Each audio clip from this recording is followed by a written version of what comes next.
lain juga mengenai bagi-bagi uang di jalan. Dan ini kan disiarkan secara terbuka. Harusnya ini indikasi apa? Itu pihak kepolisian atau ahli hukum bisa menerka ini uang dari mana. Kok dengan mudahnya orang membagi-bagikan uang seenaknya saja. Untuk kasus Indra Kents, Doni Salmanan dan yang lain-lain itu kan mobilnya sama barang-barang harta miliknya itu disita. Nah, siapa yang menerimanya? Untuk itu, mohon dong pakar hukum penjelasannya. Nah, itu coba penjelasan yang dengan bahasa-bahasa yang gampang-gampang aja lah, karena saya ini masyarakat bodoh yang nggak ngerti hukum. Jadi begini, ini adalah kalau misalnya masalah kenapa sih ada orang yang misalnya dari pelaku, ya kita ambil yang tadi robot trading tadi, kemudian dia ada menyewa jasa penyanyi, dia ada menyewa jasa orang yang buat jingle iklan, dia ada menyewa jasa orang untuk jadi bintang iklan, kemudian ada yang harus mengembalikan uang yang mereka terima, ada juga yang tidak. Sebenarnya ini adalah satu teori di TPPU, itu dilihat tindak pidana pencucian uang. Jadi kalau misalnya transaksi-transaksi yang memang dilindungi oleh hukum, itu misalnya transaksi tadi jual beli jasa, dan memang jual beli jasa tersebut dilaksanakan secara profesional.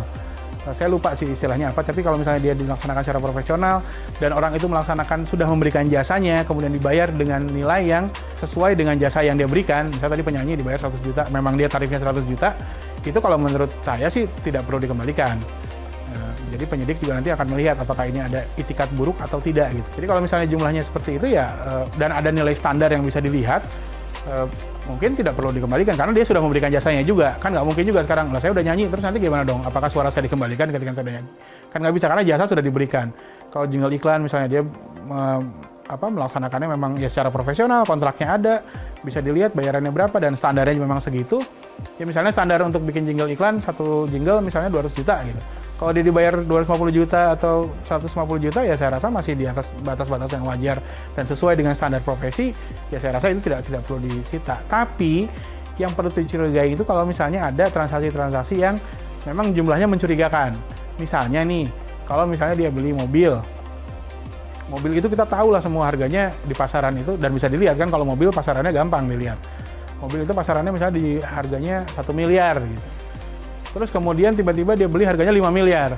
Itu kan harga yang di luar di luar standar, standar yang ada. Nah, itu nanti penyidik itu bisa mencurigai apakah ada itikat buruk daripada perbuatan untuk jual beli ini. Apakah ini memang dilakukan murni jual beli atau memang ada itikat buruk yang dilakukan untuk menyembunyikan hasil kejahatan. Jadi sengaja uangnya udah dikasihin ke situ, nanti misalnya ada perjanjian lain ya kita nggak tahu. Cuma maksudnya kalau misalnya terlihat seperti itu, transaksi-transaksi yang tidak wajar, maka itu bisa uang tersebut kemudian disita. Siapa yang nanti memutuskan uang itu bisa disita atau tidak? Yang memutuskan bisa disita atau tidak, jelas penyidik. Penyidiklah yang bisa menentukan apakah uang ini akan bisa disita atau tidak. Tapi nanti kalau misalnya ada yang menyatakan, terus nanti ke depannya kira-kira apakah ini akan tetap disita atau enggak?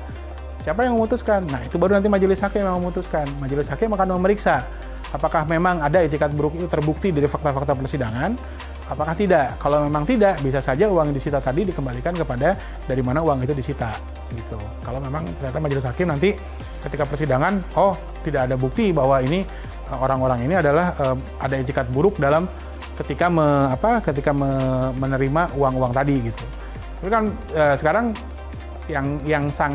yang kita juga sekarang harus hati-hati. Nah, kalau kita nerima uang dalam jumlah yang besar dari siapapun lah, mau dari saudara, mau dari teman, mau dari pacar, mau dari tunangan, misalnya tiba-tiba dia ngasih uang cash gitu, nih saya kasih uang 3 miliar misalnya, itu memang kita harus bertanya-tanya.